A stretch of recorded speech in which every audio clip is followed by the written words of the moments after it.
Selamat pagi, selamat siang, selamat sore, selamat malam semuanya. Perkenalkan kami dari kelompok B10 akan membuat video mengenai edukasi lingkungan kerja fisik pada laboratorium CV Bangkit Maju terkait performasi pekerja selama bekerja di dalam laboratorium.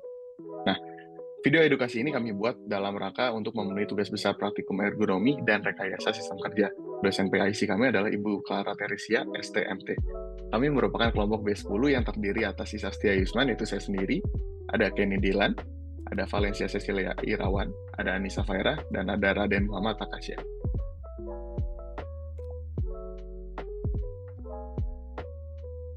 Selanjutnya ada pengertian lingkungan kerja fisik.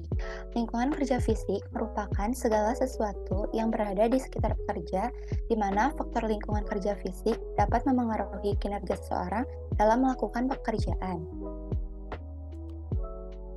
Apa itu lingkungan kerja fisik? Lingkungan kerja fisik yaitu meliputi seluruh keadaan berbentuk fisik yang dapat mempengaruhi karyawan baik secara langsung dan tidak langsung. Faktor-faktor dari lingkungan kerja fisik yang mempengaruhi kondisi pekerja yaitu ada 8. Yang pertama, suhu, kebisingan, cahaya, kelembapan, bau-bauan, warna, sirkulasi udara, dan terakhir getaran mekanis. Selanjutnya ada objek kajian. Objek kajian yang kami ambil yaitu Laboratorium CV Bangkit Maju Jaya.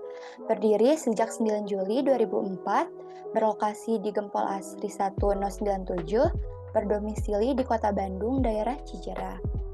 Jadi, objek kajian yang kami ambil yaitu merupakan perusahaan yang bergerak dalam bidang konsultasi limbah pabrik serta menyediakan jasa supplier obat limbah untuk proses pengolahan.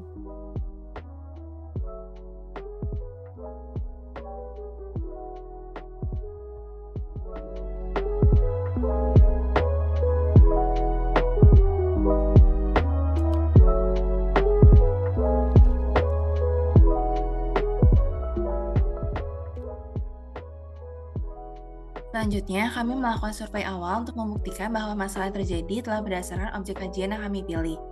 Survei awal dilakukan dengan menggunakan teknik purposive sampling kepada 6 orang pekerja CV Bangkit Maju Jaya. Karena pekerja yang berada dalam divisi marketing, engineer, dan teknisi tersebut memang bekerja dan sering berada di dalam laboratorium, sehingga hasil survei dapat dikatakan valid. Dari hasil survei awal yang telah dilakukan, didapatkan 4 data yang terdiri dari tingkat nyamanan, tingkat bau akibat cairan kimia, tingkat suhu, serta tingkat kelembapan dan sirkulasi udara dalam laboratorium. Berdasarkan hasil survei yang telah dilakukan, dapat diketahui bahwa pekerja mempunyai keluhan terhadap ruangan laboratorium yang mempunyai ukuran yang sempit. Keterbatasan ruangan dengan penanganan limbah zat kimia sembarangan dapat menimbulkan bau tidak sedap. Sirkulasi udara yang kurang baik dalam ruangan juga menyebabkan suhu menjadi lembab dan panas. Keadaan tersebut membuat pekerja tidak nyaman dalam melakukan pekerjaannya. Edukasi yang diberikan hanya berdasarkan hasil survei yang diperoleh dari pekerja.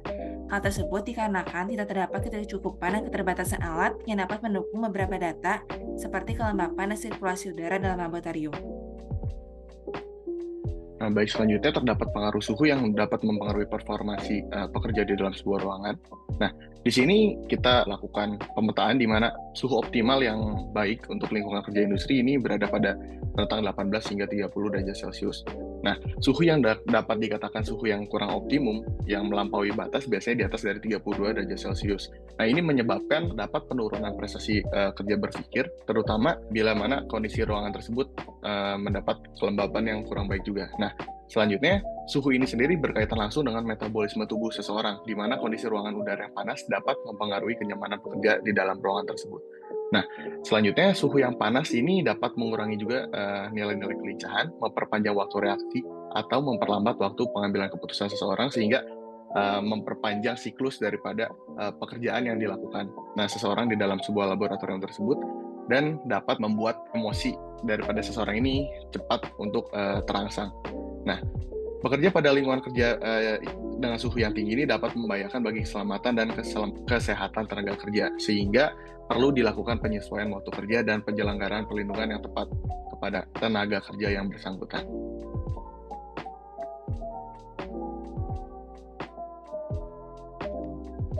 Selanjutnya, edukasi diberikan untuk mengetahui ukuran ruangan yang optimum berdasarkan kondisi kompetensi laboratorium.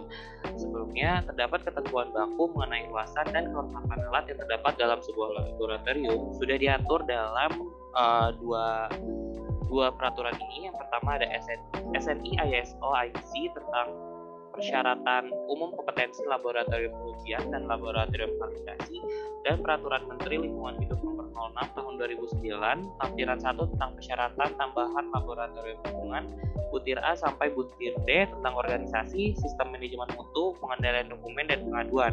Adapun dua peraturan ini dibentuk bukan hanya untuk ruangan yang optimum saja, melainkan juga untuk pengendalian dokumen, sistem manajemen, dan audit internal serta eksternal.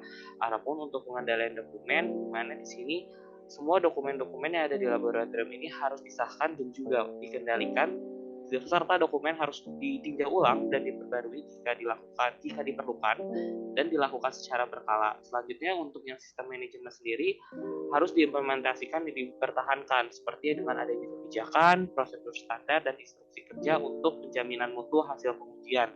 Dan yang terakhir untuk audit internal dan eksternal, di mana di sini ada dalam peraturan yang pertama yang SNI ISO IC di sini untuk memverifikasi bahwa persyaratan dan kebijakan tersebut sesuai dengan prosedur yang ada.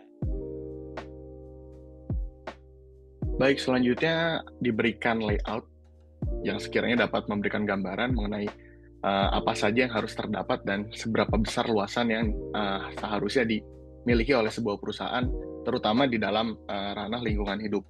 Nah, tadi sempat disebutkan bahwa laboratorium lingkungan hidup memiliki ciri khas tersendiri yang disebutkan oleh Aka sebelumnya, pada slide sebelumnya, pada poin kedua, di mana laboratorium ini memiliki segenap layout yang dapat kita lihat. Nah, di sini memiliki spesifikasi panjangnya 20 meter, lebarnya kurang lebih 10 meter, dan kebutuhan tersebut masih bisa dilakukan mix and match, tergantung daripada keperluan perusahaan. Namun yang perlu diperhatikan adalah adanya peralatan-peralatan atau ruangan khusus yang seharusnya sudah dirancangan seperti ruangan timbang, ruangan spektro, gudang bahan kimia, dan mungkin juga pintu darurat yang seharusnya ada.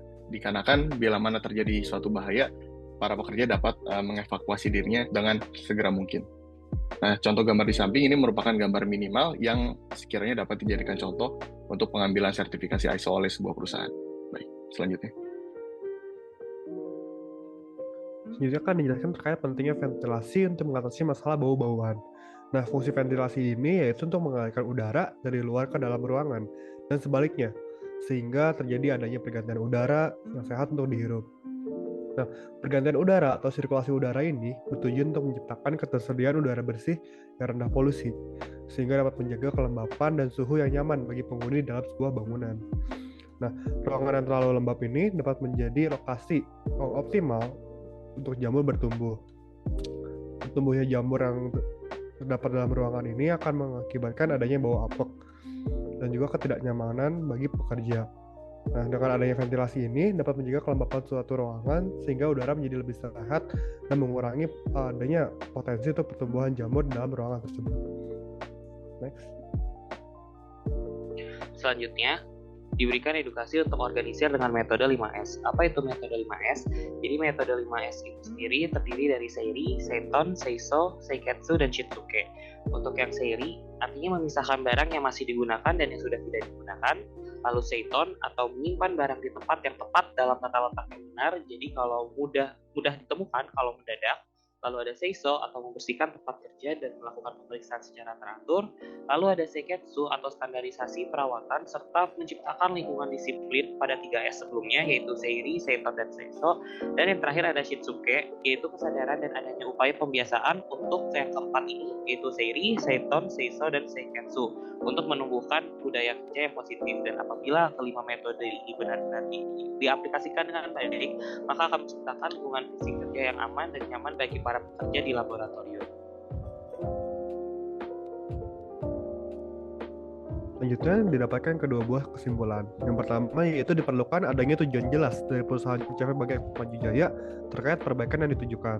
Perbaikan ini dapat mengacu pada audit ISO atau juga perkembangan terhadap perbaikannya saja. Kesimpulan yang kedua yaitu adanya perbaikan terhadap lingkungan kerja fisik, di mana perbaikan ini sangat vital bagi kinerja karyawan yang melakukan pengujian.